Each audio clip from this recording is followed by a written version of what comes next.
Welcome to Behind the Headlines, the weekly news roundup from Utah Public Radio and the Salt Lake Tribune. I'm Tom Williams. The Utah Supreme Court puts an end to Amendment D, ruling that votes on the amendment will not be counted. Utah started sending ballots by mail to raise turnout. Here's how many use them amid efforts to nix that choice. And lost in transformation, preservationists lament what they see as the gutting of the Salt Lake Temple of the Church of Jesus Christ of Latter-day Saints. Joining me today are Salt Lake Tribune news columnist Robert Gehrke. Robert, thanks for joining us. Hey, good morning, Tom. Good morning. State Watch reporter Emily Anderson-Stern is with us. Thank you. Thanks, Tom. Thank you. And later on, we'll be talking with senior religion reporter Peggy Fletcher Stack. Robert, I want to start with you. And it's been all Amendment D all the time. You've been reporting on this. Tell us the latest twist and turn. I guess this is the final turn here. Yeah, it would seem to be. I mean, so we talked about the Amendment D, I think, last week, and at that point, the district court judge had taken it off the ballot. Well, let's start with what Amendment D does. I'm sorry, got ahead of myself. So in July, the Utah Supreme Court ruled that the legislature couldn't repeal or amend ballot initiatives that alter reform government, that there's a constitutional right that the public has to run a ballot initiative that, and in this case, it was over the anti-gerrymandering initiative. And they said the legislature overstepped its bounds, undid a constitutional right that the public has to run these ballot initiatives, and that they couldn't do that except if there's compelling state interest. So what that led to, the legislature was not pleased with that. Remember, in August, they called a special session to put a constitutional amendment on the November ballot for ratification that would say the legislature, in fact, can repeal or amend any ballot initiative it wants. The plaintiffs who had been suing over the gerrymandering initiative said, "Hey, wait a minute.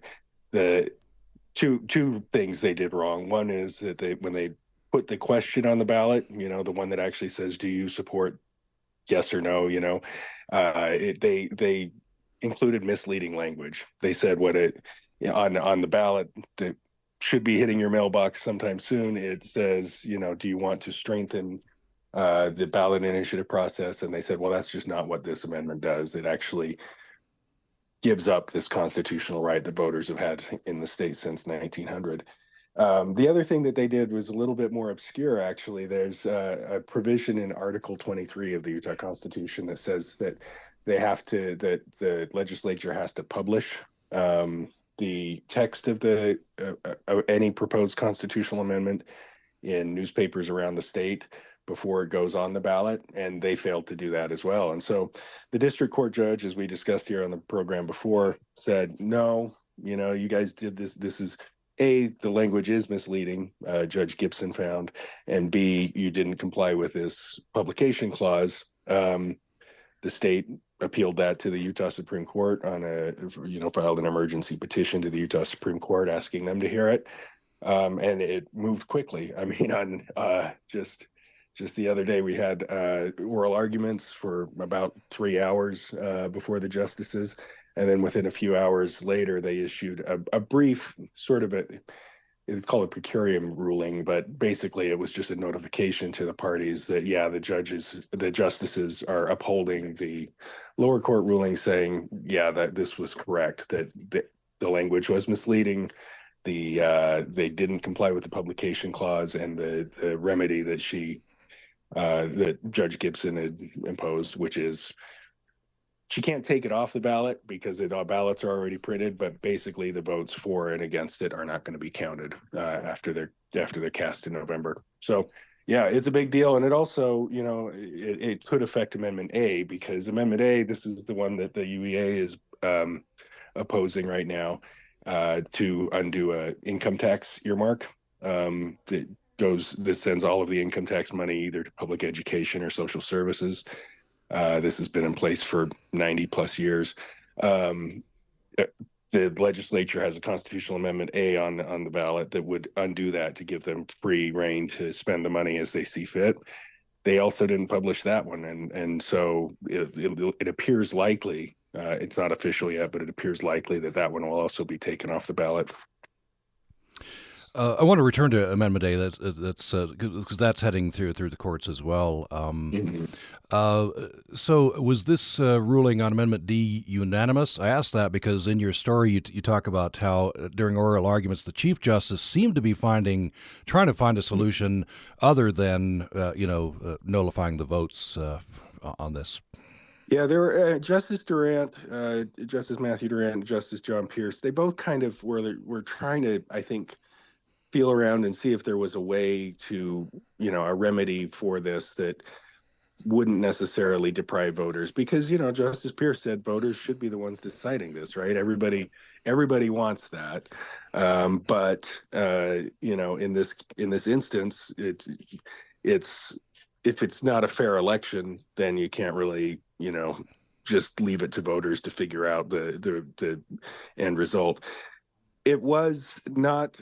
It wasn't a signed opinion. It was just sort of a note, again, to the parties. It was 4 paragraphs long, so it was very brief. The presumption is that it would be unanimous. They said they're going to issue a formal, a longer written ruling later. But this was just notification because there is some urgency to get this resolved. This was sort of a 4-paragraph notification that said, yeah, this is how we're going to rule, and we'll issue the full ruling later. So we'll see. But the presumption is that it was unanimous because there's not anyone saying that they're dissenting from it. And so, but the full ruling and will come out later, and then we'll know a little bit more about what the impact is potentially going to be on Amendment A. We need to kind of see how they frame their opinion. You were at the oral arguments, obviously. Do you can you give us a little bit of a very brief sense of some of the arguments from the lawyers for and against? Yeah. So the state was arguing that the language wasn't misleading. I mean, they said that the amendment that was being proposed by the legislature would strengthen the initiative process in the sense that it would um, prohibit, foreign influence, foreign money being invested in ballot initiatives. That was one of the parts of the proposed amendment, and that it would clarify the process, or clarify the initiative process, because it would say, well, the legislature, essentially, that the court had created this confusion in its July ruling by saying that the legislature can't amend or repeal government reform initiatives. Well, what are government reform initiatives? We don't, that's a little bit murky. What is amend? How much can they amend it before it becomes crosses a line? So they said it would clarify it by just saying, yeah, the legislature can do whatever it wants, basically, when it comes to ballot initiatives. So that was the state's argument. The justices really didn't have. They were skeptical. I mean, they questioned the state's attorney back and forth for over an hour and a half. The other piece that they were arguing was that the publication clause, like I said, the Constitution says that they have to publish these in newspapers. And it's explicit. It says newspapers, and they said, well, we put it online. That was just as good as publishing it in newspapers, if not better. And the justices are like, we're kind of textualists. We believe in the Constitution's. We have to do what the Constitution says. We can't just sort of read into it, other words that aren't there. So they, that was sort of the argument from the state, and the justices did not seem very receptive to that. Obviously the plaintiffs were arguing that, yeah, this is that Judge Gibson got it right at the lower court, that the language was intentionally misleading, and if voters are given an opportunity to vote on this in November, it's going to be they're being tricked into giving up a constitutional right with this language that says, do you want to strengthen the initiative process? So it was, like I said, about 2.5 hours of arguments, and you could pretty much tell walking out of the courtroom afterward, and that the justices were not really buying what the state was selling, and they were going to most likely go the direction they did. I guess the only surprise I had was how quickly they did it. I thought we would probably not see a ruling until next week, but like I said, they wanted to get it resolved quickly. And as you said, the ballot's already been printed, I guess. So that's I guess that would have been the cleanest remedy, right? Just take it off. But the ballot's been printed, so now the votes won't count. Yeah, so when Judge Gibson issued her ruling, one of the requests from the state was if she was going to rule against them and ruled that this was misleading and didn't comply with the constitutional publication requirement, that she allow the ballots to be printed and then they just don't count the votes later, because they were in a position where they had to, in order to comply with federal law that requires them to mail out the ballots to military personnel, LDS missionaries, anybody overseas, they had to get these printed right away. So the ballots are all printed. They have all of the constitutional amendments on them. Obviously, the votes for D will not be counted, and the votes for Amendment A, again, the direction it seems to be going is that they likely won't count either, but the court still has to let that one play out and hear and make a decision on that. This is still, Amendment A is still in district court, so it's the lower court that still has to decide that, but it will be decided based, I guess, with the guidance of this Supreme Court decision once it comes out. Yeah, let's talk about that. So Amendment A, that's the education amendment. This would remove the constitutional provision that all income tax goes to education and social, I guess, some disability services. Yeah. So, but the legislature appears to have missed the deadline to get this in the newspapers as well. So, likely that this is going to be voided as well.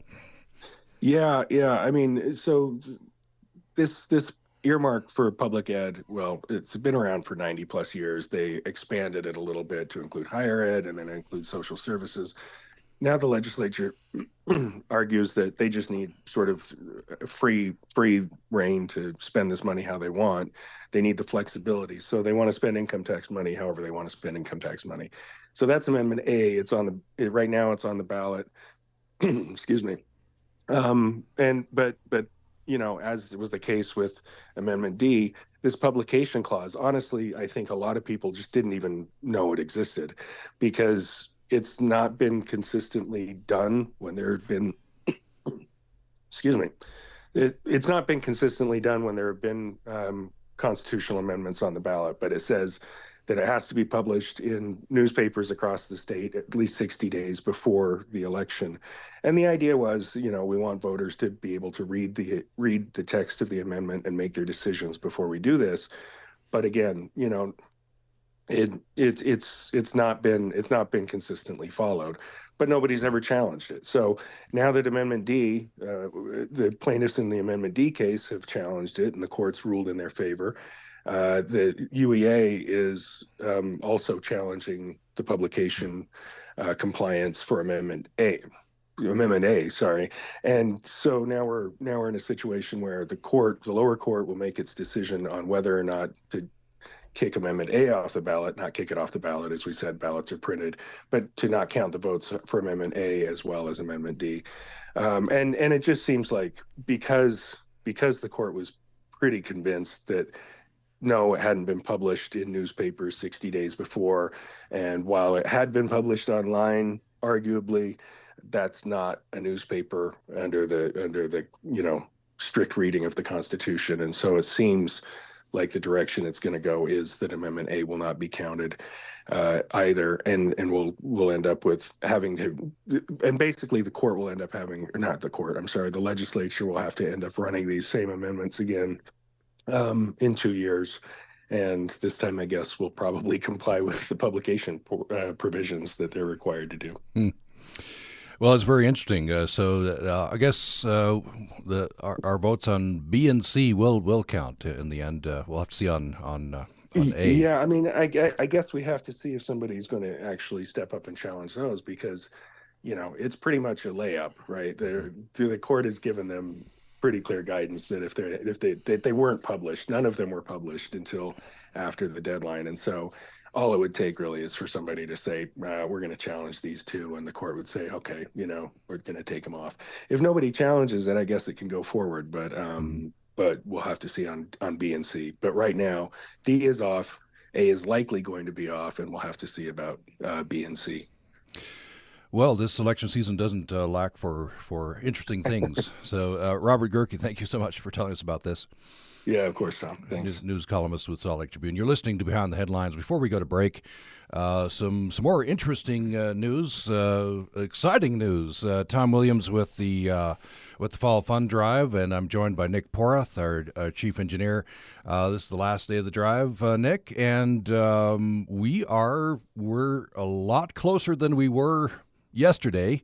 We're within striking range now, and on this last day of the drive, we hope that you will go to upr.org, and pledge in whatever amount you'll help us to meet our overall goal. That's right. The momentum this morning has been fantastic. It's a great last day to the drive so far, and I'd like to keep this momentum going. And I think all of us here at the station would love that, and you out there can help us with that. upr.org or 800-826-1495. Like Tom mentioned, it's the last day of the drive, so it's a bit of a push today, but when you give to Utah Public Radio, you support the programming you tune in for. Programs like Behind the Headlines. It was originally a program that originated from KCPW that we shared, and unfortunately, after KCPW went off the air, we were able to continue the show, which I'm super, super glad that we've been able to do, but we haven't been able to do that without our listener support. So if you go to upr.org, you can also look at our fundraising thermometer. We're about a little under $12,000 away from the goal of $60,000. You might think, wow, that's a lot of money, but a lot closer than we were yesterday. Like I said, we're making great progress. And as we approach the finish line, which is this evening, won't you go to upr.org, and pledge? And to help all of us, we have a dollar-for-dollar match. This is a double challenge, so your money is tripled.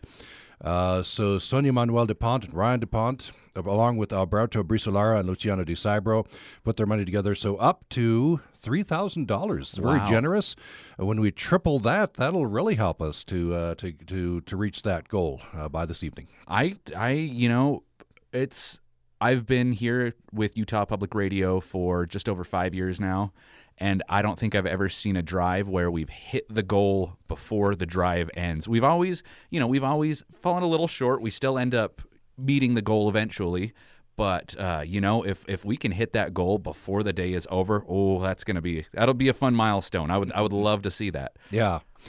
So Nick, we do have Lauren Augustus on the phone here. Lauren is executive editor of the Salt Lake Tribune. Lauren, thanks for joining us. Sure. Good morning. How are you? Good. Well, we're excited here. We're getting closer to our overall goal. So thank you. I think you came on this morning. Thank you for coming on with us here. And we're highlighting here partnerships with Utah Public Radio and the Salt Lake Tribune. Behind the Headlines is one of those, and we have a shared reporter as well. We appreciate the partnership. Absolutely, yeah. It's been wonderful to be a partner with Utah Public Radio, and Clarissa Casper is a reporter who's working both in audio and in words.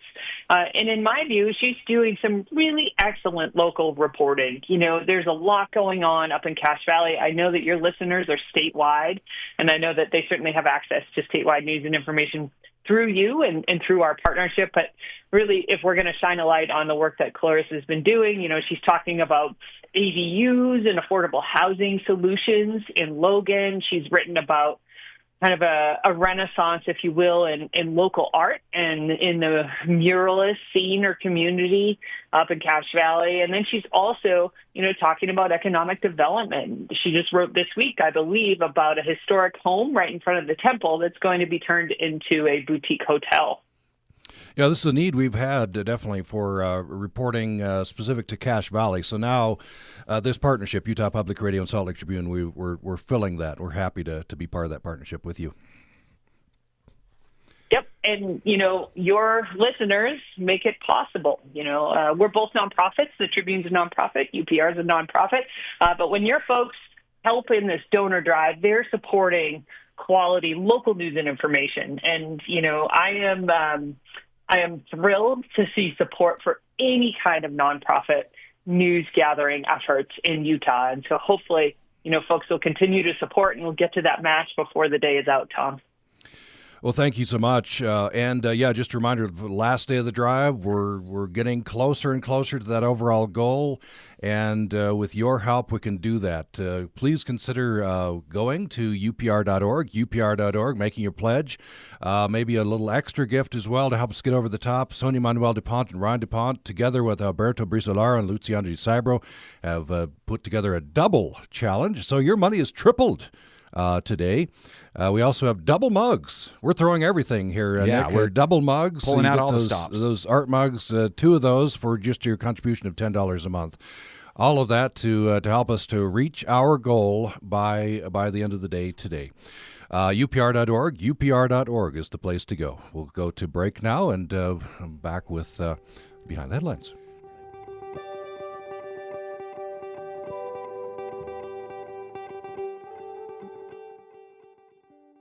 You're listening to Behind the Headlines, the weekly news roundup from Utah Public Radio and the Salt Lake Tribune. I'm Tom Williams.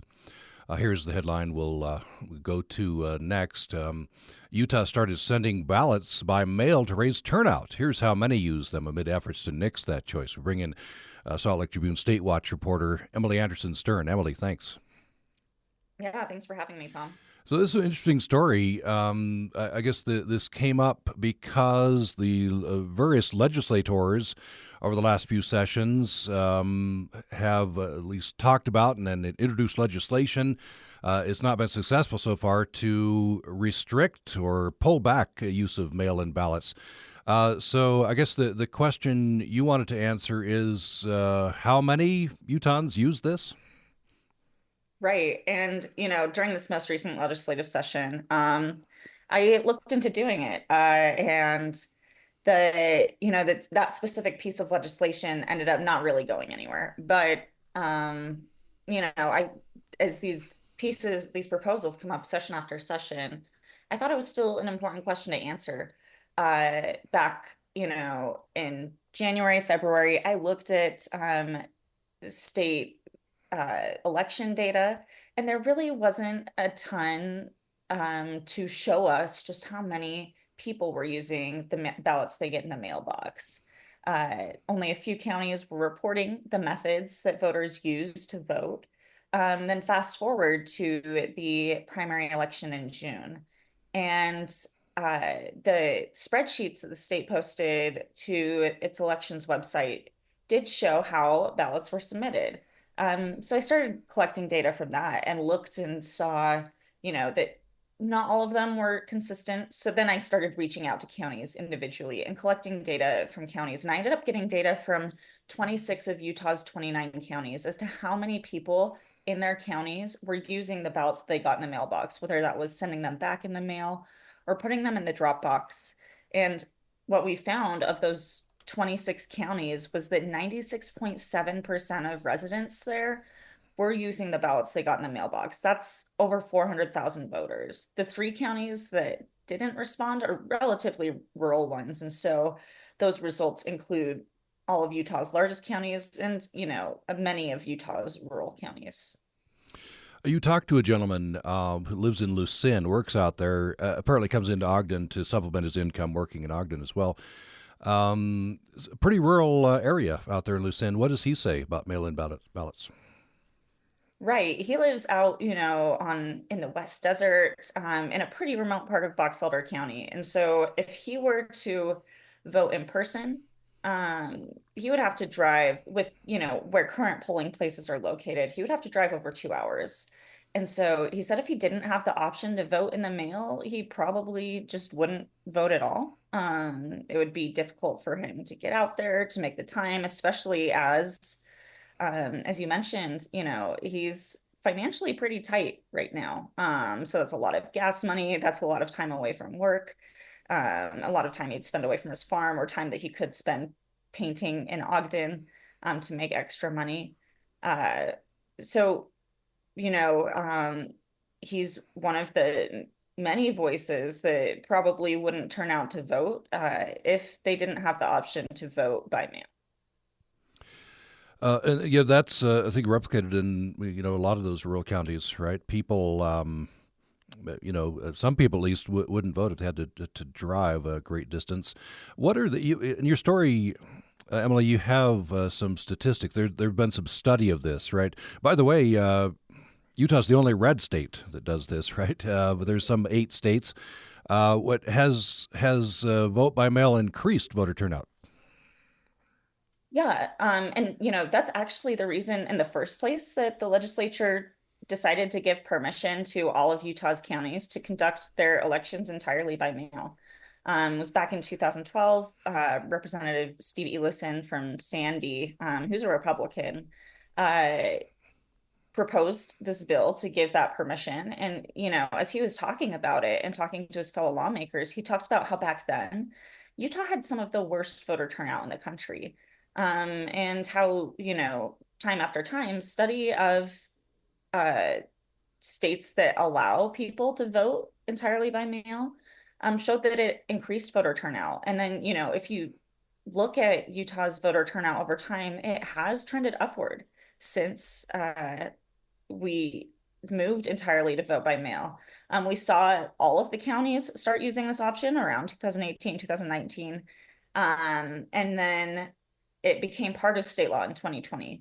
In 2020, and of course, there's a presidential election that a lot of people are paying attention to, but Utah saw record-breaking voter turnout at 90.9%, which was, quite a lot more than before all counties were allowed to do voting by mail back in 2008. The turnout for the presidential election was 67.8%. So quite a big jump there between those two elections. So if it's increasing voter turnout, participation, seems like that's what we would want. Why are some Republican legislators wanting to restrict this, pull it back? Well, a lot of this comes from that election I mentioned in 2020, when former President Donald Trump lost. There were a lot of, rumors, false rumors, frank lies from some people spread about election fraud, and about the integrity of the US elections, et cetera. And one of the systems that came under attack was voting by mail. And, if you think about voting by mail, that can raise questions for people because people are casting their votes privately in their home. When they send it in the mail, the ballot is passed between more hands. But largely, there's really no evidence of fraud when it comes to voting by mail. It happens from time to time, but largely county clerks catch it. They stop those ballots from being counted. There's a lot of checks and balances in place as to how to ensure that fraud is not committed in voting, including making sure that people don't both vote by mail and then vote in person because there are specific barcodes associated with the by mail ballots. And then also verifying signatures. If you have an ID or license, the state has a copy of your signature and they can check that against your ballot. And there are a variety of other safeguards in place, but Utah's elections are audited every year. After each election, the legislative auditor's office looks into the election and whether there are places where county clerks in the state and the lieutenant governor's office, which oversees elections, where they can make it more secure. And, if you look at those old audits, every single time the lieutenant governor's office agrees to make those changes. So they didn't, last time the auditor, again, did not find evidence of fraud that, some Republicans are saying is happening. Well, thanks for telling us about this. And I guess pretty soon, active registered voters will be receiving their ballots as usual. So, Emily, before we go to underplayed stories, I want to have you just give me your 1-minute version, and we'll have people read this. Just published this morning. Here's the headline. Cox campaign accepted $10,000 from foreign subsidiary as appointee reviewed controversial lithium project. Your story published this morning along with Anastasia Huffam. Give me a very short version of this. Yeah, an Australian company called Anson Resources had applied for water rights in the Green River last July. One of their subsidiaries registered a lobbyist here in December. And, in May, a few months after she was reappointed by Governor Cox, the state engineer approved the application. But, this was a pretty widely protested decision. A lot of farmers, environmentalists, and even the U.S. Bureau of Reclamation protested whether that was a good decision for the future of the Green River. And so she agreed to reconsider her decision in June. Then the next month, in July, that Australian company, Anson Resources, its U.S. subsidiary, A1 Lithium, donated $10,000 to Governor Cox's reelection campaign. And then earlier this month, the state engineer doubled down and reaffirmed her consent for the lithium drilling project on the Green River. All right, and much more, of course. Read it at sltrib.com. Oh, as we head toward a break, I want to do our underplayed stories of the week. Right now, we have a recorded interview with Peggy Fletcher Stack to end the program. Robert Gehrke, what's your underplayed story of the week?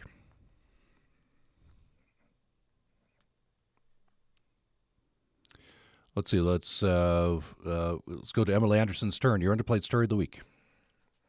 I will talk about one from this morning, in which a judge dismissed a defamation lawsuit against the Miller County Chronicle Progress. It came from a developer in the county that alleged that the newspaper's reporting had turned the community against him, and a judge threw it out. All right. Check that out at sltrib.com. Robert, do we have you with us? Your underplayed story? Yeah. Sorry, I couldn't get my mic unmuted there. Sorry about that. I think my underplayed story is one that Megan Banta did, and it kind of gets to this tension about air quality versus tourism. And there's obviously Utah's had air quality issues for years. There's concerns about health. There's been efforts to try to roll it back, but Megan did a piece about how that is now creating a conflict with some of the tourism efforts in the state and along the Wasatch Front and the Colorado Plateau. It's a regional haze issue. It's interesting. It's an important story, and I think it could have an impact on both air quality and Utah's big tourism industry and our national parks and playgrounds and so forth. So I'd suggest checking that out at sltrib.com. sltrib.com. Well, Robert Gehrke, thanks so much for joining us. Yeah, absolutely. Happy to be here. Thank you. Emily Anderson-Stern, thank you for joining us. Thanks, Tom. Thank you. Say goodbye to you two, and we'll have Peggy Fletcher Stack in the final segment, which is coming up. We bring on, once again, Salt Lake Tribune Executive Editor Lauren Gustus.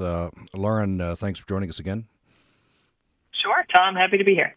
So you mentioned, I think some people may not know this, Salt Lake Tribune has gone to a nonprofit model. Tell us about that.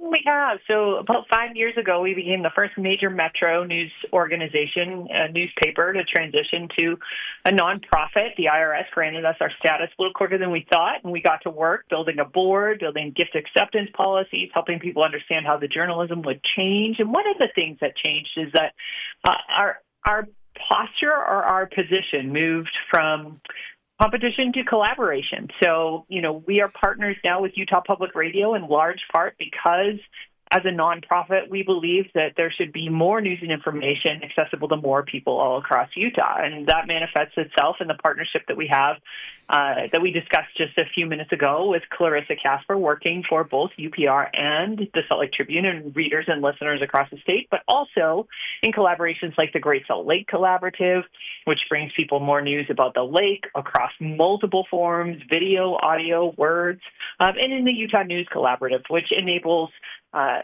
partners across the state to share their daily reporting with one another so that, again, more news, more information reaches more people. A lot of synergy that way, a lot of power in those partnerships, so we appreciate that. Yeah, absolutely. And I'll tell you, Tom, I know this is a big day for you at UPR, and the drive is really important to you being able to do what you do and to the sustainability of Utah Public Radio. And, as I chatted with Carrie earlier this week, I let her know I'm a donor. I'm a supporter to Utah Public Radio.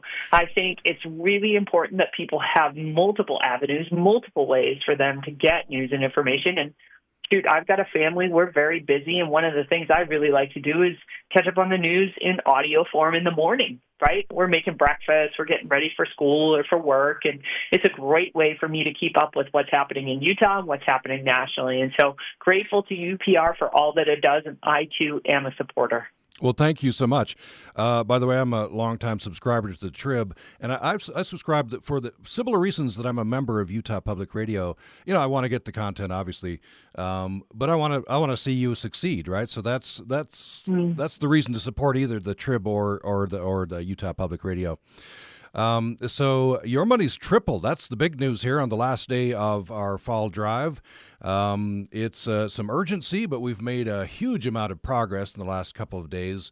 We're about $12,000 away from our $60,000 goal, and this now seems reachable. But we're still $12,000 away. So you can help us by pledging in any amount, and Sonia Manuel DuPont and Ryan DuPont will double your money. And Alberto Brisolara and Luciano Di Cibro will also double your money. That means that your money will be tripled today. That's an all-day match up to $3,000. And so that'll, with your help, get us to $9,000 more. On this last day of the drive, you can get double mugs. Our art mug, you get 2 of those for a pledge of $10 a month. And all day, usually this is only in the morning, all day long you get a bag of Cafe Ibis Guatemalan Forest coffee along with 2 mugs. $10 a month for that. UPR.org, UPR.org to do that. Well, Lauren, thank you so much for being a donor to Utah Public Radio, and thanks for the partnerships. Of course. Thanks, Tom. All right, we'll talk to Lauren again a little later in the hour. We'll head toward a break here. You're listening to Behind the Headlines, the weekly news roundup from Utah Public Radio and the Salt Lake Tribune. More coming up with senior religion reporter Peggy Fletcher Stack following this.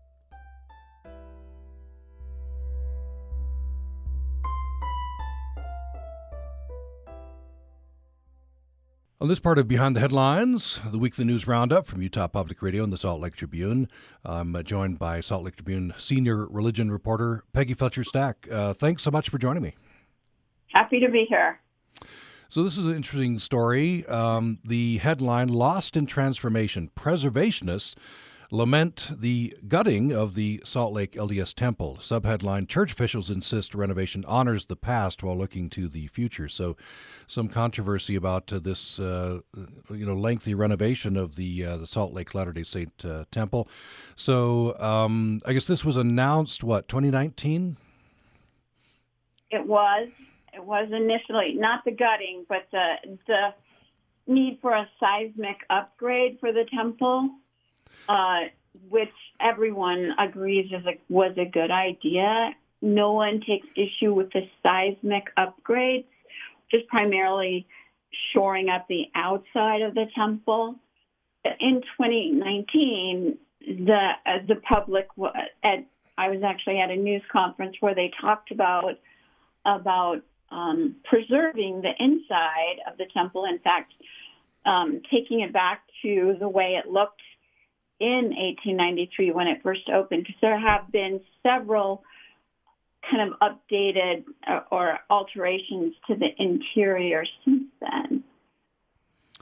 So the Church of Jesus Christ of Latter-day Saints, as far as we can tell, the original intent was pretty preservationist, preserving as much as possible the murals and everything. I guess a decision was made subsequent that no, we're going to go a little more for efficiency, have more rooms where people can experience the endowment.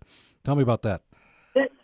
Well, the biggest change that happened was that President Russell M. Nelson decided that the church would no longer have what they called live temple rituals. and these were rituals in which patrons moved from room to room, kind of stepping up each way after each room, and it was supposed to symbolically express Adam and Eve's expulsion from the Garden of Eden. Then there was the world room and the ultimate return to God's presence, and that was, crafted into the architecture. But these days, the temple ritual, the story of the journey is told in a film or kind of a slideshow presentation, not by a live ritual. I mean, they still had live rituals as recently as 2021 when this was announced in Manti and Salt Lake. But when President Nelson decided no longer to do that, then there was no need for those rooms to move up and all of that. That's when the decision was made somewhere to gut the interior spaces, make it, as you said in your intro, more efficient, and that the live ritual would no longer be done, and it would all be done in the same way with a film or slide presentation. What is the church saying? I don't know if they responded directly to that verb "gut," right? But I think they would take issue with that. I guess they'd say they're trying to strike a balance. What are they saying? Yeah, the church says they were trying to make it more efficient and fit in with other temples, but have a kind of feel of the Victorian era, that they would preserve a sense of that. And they in response to some of my questions, they said that they were trying to balance the needs of preservationists with the need for more efficiency, and to make all the temples have the same way of doing it, rather than have, these temples be different. The church put out a news release on Saturday saying it will look like a Victorian-era temple, which was never the case after previous restorations, and that they were striking this balance between the past and the future. So you talk to some other people who do not agree with that, right? They're some of them are Right. fairly emotional that they do not agree with what the church came up with. What are they saying? Well, they're just saying that you did not need to gut the. Well, first of all, I should say what's left. There are some original things left. One is something called the Celestial Room, and a couple of staircases, 2 original ceiling rooms, and the large assembly room on the 5th floor, and most of the terrestrial room. So that's what was preserved. But what's gone is the murals that were painted on the walls. They said they couldn't preserve those, but the preservationists say, well, they could have recreated them.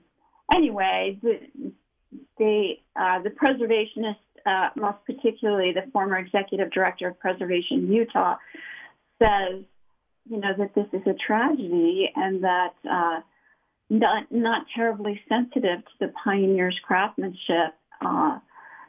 He says, I find it deeply, deeply offensive that church is using these previous renovations, some of which were easily reversible, to excuse the thorough gutting the building has now gone through. And he mourns that loss. He said that the book Every Stone a Sermon, The Magnificent Story of the Construction and Dedication of the Salt Lake Temple, was on his family's coffee table. He believed that the temple was a sermon in stone, but now it's very similar to, at least in the interior, it's very, very similar to all the other temples. And the church told me that there will be no murals in the newly renovated, newly redone temple interior. So that's all gone. People are not, patrons will not be able to say, oh, yeah, that's where my great-great-grandfather carved this staircase. And beyond that, Jody England Hansen, who was a temple worker up until when the temple was closed, feels especially the loss of the live ceremony. She called it the theatrical ascension journey, and she said they've turned it into a megaplex movie theater. And so she says, how can we talk about it without weeping? So, yeah, there's some strong feelings. Yeah, certainly. You have a quote here from the presiding bishop of the church, Gerald Cosset. He says Salt Lake Temple is a living building with a past and a future. Yes. He's defending these changes. Yeah, absolutely. Of course, what you would expect that they would do. It's a different perspective on history and preservation. It is a living temple. It is currently, and will be in use as soon as it's open. And talking to lots of different people, my guess is that not a lot of people will notice the differences. It does take people with some sense of preservation and history to really see what was lost. So, Peggy, in your story, you mentioned the Manti Temple, which was recently renovated. Murals, Minerva Teichert's murals are still there, they're preserved. How did that happen?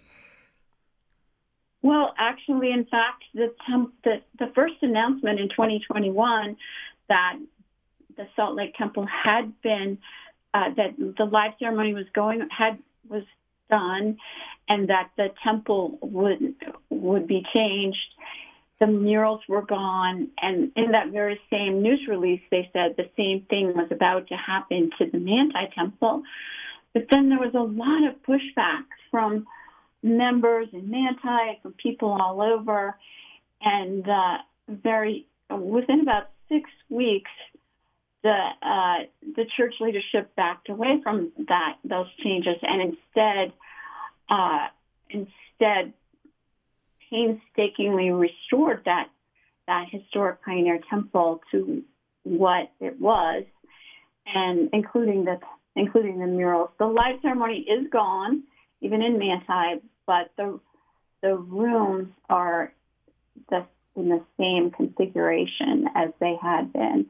And when it was opened, hundreds of thousands of people flocked to see it, to see the Manti Temple, and were astonished by its beauty, all done by its pioneer ancestors of today's Latter-day Saints.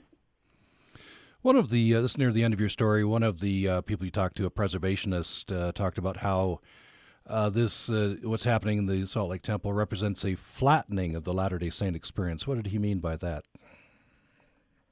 I think that he meant that once upon a time there were some differences.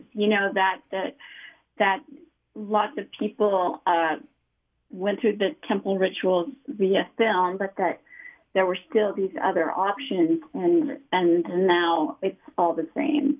Mm-hmm. That's what he was talking about, the preservationist, who, by the way, is Latter-day Saint himself, so it's not an outsider making this claim. Right. So in the meantime, the Salt Lake Temple, I guess, due at this point to reopen 2026? That's what we're thinking? Yeah, that's what they're saying.